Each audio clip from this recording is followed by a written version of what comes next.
श्रीगुरुभ्यो नमः। हरि ओम। लक्ष्मीं क्षीरसमुद्रराजतनयां श्रीरङ्गदामेश्वरीं दासीभूतसमस्तदेववनितां लोकैकदीपाङ्कुरां श्रीमन्मन्दकटाक्षलब्धैभवद् ब्रह्मेन्द्रगङ्गाधरां त्वां त्रैलोक्यकुटुम्बिनीं सरसिजां वन्दे मुकुन्दप्रियां। అందరికీ నమస్కారం. ధనము అలాగే గౌరవము విశేషమైనటువంటి రాజయోగము పొందుకునేటువంటిది ఒక వ్రతం ఉంది. భాద్రపద మాసంలో వచ్చేటువంటి వ్రతం అది మహాలక్ష్మి వ్రతం. చాలా మందికి ఎన్ని పూజలు చేయాలరా బాబు అంటారు. నువ్వు ఎంత భగవంతునికి సేవ చేస్తావు, ఎంత భగవంతుని మీద నువ్వు పూర్తి ఆధారాన్ని పొందుకుంటావు, ఆధారపడతావు, అప్పుడు భగవంతుడు నిన్ను ఉత్తమ స్థాయిలో ఉంచగలిగే అవకాశం. అంటే భగవంతుడు ఏమైనా కాలమైనటువంటి ధనవర్షాన్ని కురిపిస్తనుకుంటారా? లేదండి. మీరు చేసే పనిలో ఒక ప్రావీణ్యతని, ఒక మంచి పరిణితిని కలిగించగలిగేటువంటి శక్తి భగవంతుడు. అలాంటిది భాద్రపద మాసంలో మనకి శుక్లపక్షంలో అష్టమి రోజున వచ్చేటువంటిది ఒక వ్రతం ఉంది. అది జ్యేష్ఠాష్టమి. జ్యేష్ఠ అష్టమి మనకి మహాలక్ష్మి వ్రతాన్ని ఆచరించే రోజు. అంటే 3 రోజుల కార్యక్రమం చేసుకోవచ్చు, లేదా 5 రోజుల కార్యక్రమం చేయవచ్చు, 9 రోజుల కార్యక్రమం చేయవచ్చు. జ్యేష్ఠాలక్ష్మి వ్రతాన్ని శ్రీచక్రార్చన, అమ్మవారి సహస్రనామార్చన, అమ్మవారికి అభిషేకాదులు చేయగలిగేటువంటి మహాభాగ్యం కలిగేటువంటి రోజు జ్యేష్ఠాష్టమి. భాద్రపద మాసంలో శుక్లపక్షమందు వస్తున్నటువంటి అష్టమి. ముఖ్యంగా ఇది మేష, కర్కాటక, వృశ్చిక, ధనుసు, కన్య, కుంభరాశుల వారు చేయాలి. చాలా మంచి ప్రయోజనం.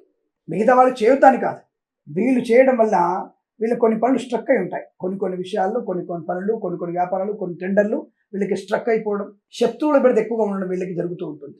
కాబట్టి వీరు తప్పనిసరిగా ఈ జ్యేష్ఠాష్టమి రోజున అమ్మవారి మహాలక్ష్మి వ్రత కలశాన్ని ఏర్పాటు చేసుకోగలిగితే తప్పకుండా చాలా మంచి శుభయోగాలు. అంటే ధనమేనా అన్నిటికీ మూలం. అంటే ధనము వల్ల వీళ్ళకి ఈ రాశుల వారికి కొన్ని సమస్యలన్నీ కూడా తీరిపోయే అవకాశం. కాబట్టి తప్పకుండా ఈ రాశుల వారి ఈ వ్రతాన్ని ఖచ్చితంగా చేయండి. నేను మళ్ళీ ఒకసారి చెప్తున్నా, అనుభవపూర్వకం కాదండి, నేను శాస్త్ర ప్రకారంగా చెప్తున్నాను. తప్పకుండా దీన్ని ఆచరించిన వారికి లక్ష్మీదేవి అనుగ్రహం తప్పకుండా కలుగుతుంది. ఈ విషయాన్ని గుర్తుపెట్టుకోండి. దాని ఎటువంటి సందేహం లేదు మీకు. ఆ విషయాన్ని మీరు పొద్దున్నే ఏ తేదీ అవుతుంది స్వామి? అది 11/9/2024 బుధవారం రోజున జ్యేష్ఠాష్టమి. భాద్రపద మాసంలో జ్యేష్ఠ నక్షత్రంతో కూడుకున్న అష్టమి. అది మనకి అత్యంత అనుకూలవంతమైన ఫలితాన్ని కలిగిస్తుంది. ప్రతిసారి ఈ అష్టమి తిథి జ్యేష్ఠ నక్షత్రం కలవాల్సిన అవసరం లేదండి. ఈ సంవత్సరంలో మనకు కలిసి రావడం అనేది జరుగుతుంది. కాబట్టి ఆ జ్యేష్ఠ నక్షత్రంతో మన అష్టమితో మనం పూజిస్తే చాలా మంచి. అది భాద్రపద మాసంలో శుద్ధ మంది రావాలి. కాబట్టి అక్కడ మనకి అత్యంత అనుకూలవంతమైన సమయం. దాదాపుగా ఒక 5 ఏళ్లకు 10 ఏళ్లకు ఒకసారి ఇట్లా రావచ్చు. అంటే భాద్రపద మాసంలో పౌర్ణమికి ముందుగా వచ్చేటువంటి అష్టమి రోజున జ్యేష్ఠ నక్షత్రం అష్టమి రోజున కలవాలి. అది 10 ఏళ్లకో 15 ఏళ్లకు కలుస్తుంది ఒకసారి. ఈసారి మనకి 11వ తేదీ బుధవారం రోజునటువంటి మహద్భాగ్య సంబంధమైనటువంటి మహాలక్ష్మి యొక్క పూజ ప్రారంభం చేసే వ్రతం. కాబట్టి మీరందరూ కూడా ఆ రోజున అమ్మవారి కలశ స్థాపన చేసుకోవాలి. శ్రీచక్రాన్ని వేసి, అంటే శ్రీచక్రంలో అమ్మవారిని కూర్చోబెట్టి, కలశ రూపంలోనే అమ్మవారిని కూర్చోబెట్టి శ్రీ సూక్త విధానంగా శ్రీచక్రార్చన చేయాలి.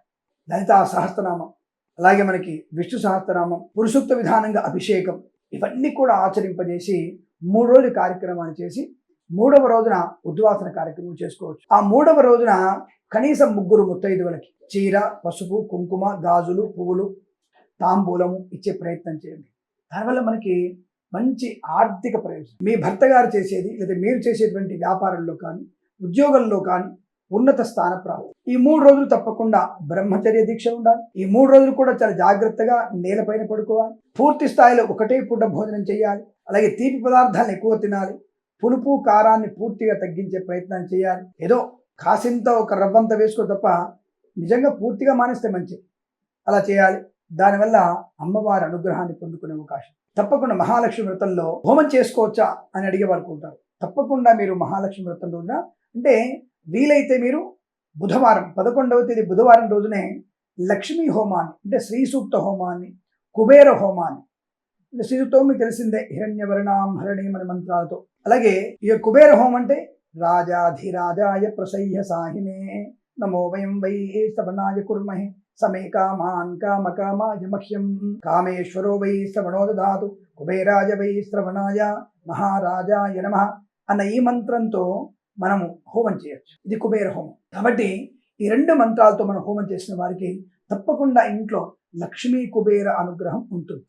అది ఎంతటి పెద్దవాళ్ళు కానీ పూరి గుడిసె ఉన్న వాళ్ళైనా సరే చేయించండి. తప్పకుండా మీకు అనుకూలవంతమైనటువంటి ఉన్నత స్థాన ప్రాప్తి, ధన ధాన్య సంతాన వైవాహిక జీవన ఆనందం పొందుకునే అవకాశం ఖచ్చితంగా ఉంటుంది. అందులో మీకు ఎటువంటి సందేహం లేదు. ఆ విషయాన్ని గుర్తుపెట్టుకోండి. జ్యేష్ఠ నక్షత్రయుక్త అష్టమి రోజున మనము ఈ యొక్క అమ్మవారి వ్రతాన్ని ప్రారంభం చేయాలి. అది మనకి బుధవారం 11/9/24 రోజున వచ్చింది. దాన్ని మరవకండి. ఇటువంటివి మనం చేసుకునే ప్రయత్నం 1 గంట సేపు పడుతుంది అంతే. 1 గంట సేపు టగటగా పూజ చేసుకుని మీరు ఆఫీస్కి వెళ్ళవచ్చు, అన్నిటికి వెళ్ళవచ్చు. కానీ చెప్పులు వేసుకోకుండా ఉండాలి. అక్కడ ఎవరు పెట్టిన తిరగకుండా ఉండాలి. బయట కాఫీలు టీలు తాగకూడదు. ఆఫీస్కి వెళ్ళవచ్చు. చెప్పులు లేకుండా వెళ్తే ఏమవుతుంది మనకి? ఎస్, నేను దీక్షలో ఉన్నాను. ఇతర మతాల వాళ్ళు వాళ్ళ దీక్షలు ఉండట్లా, వాళ్ళు ఉపవాసాలు ఉండట్లా, వాళ్ళ ఇష్టం ఉంటే ఇక్కడ పడితే ఇక్కడ వాళ్ళు ప్రార్థనలు చేసుకోవట్లా. అలాగే మనం కూడా మన కార్యాల చోట ఒక చిన్న ఫోటో పెట్టుకొని అమ్మవారి స్మరణ చేసుకోవడమే. దానికి మనకి గొప్ప, మన ధర్మం చాలా గొప్పది. దాని గురించి మనం భయపడాల్సిన అవసరం ఉంది. కాబట్టి మీరు తప్పకుండా మీ కార్యాలకు వెళ్ళవచ్చును, మీ యొక్క పనులు చేసుకోవచ్చును, వ్యాపారం చేసుకోవచ్చును. దానికి ఎటువంటి ఇబ్బంది లేదండి. ఈ వ్రతాన్ని చేయడం వల్ల మీకు విశేషమైనటువంటి ఆనంద ఆర్థిక యోగాలు ఉంటాయి. ఇది సత్యం. ఇది తప్పకుండా ఆచరించండి. చాలా అద్భుతమైనటువంటి ప్రతిఫలాన్ని ఇస్తుందని తెలియజేసుకుంటూ సర్వేజన సుఖినో భవంతు. ప్రేమతో మీ కిరణ్ శర్మ.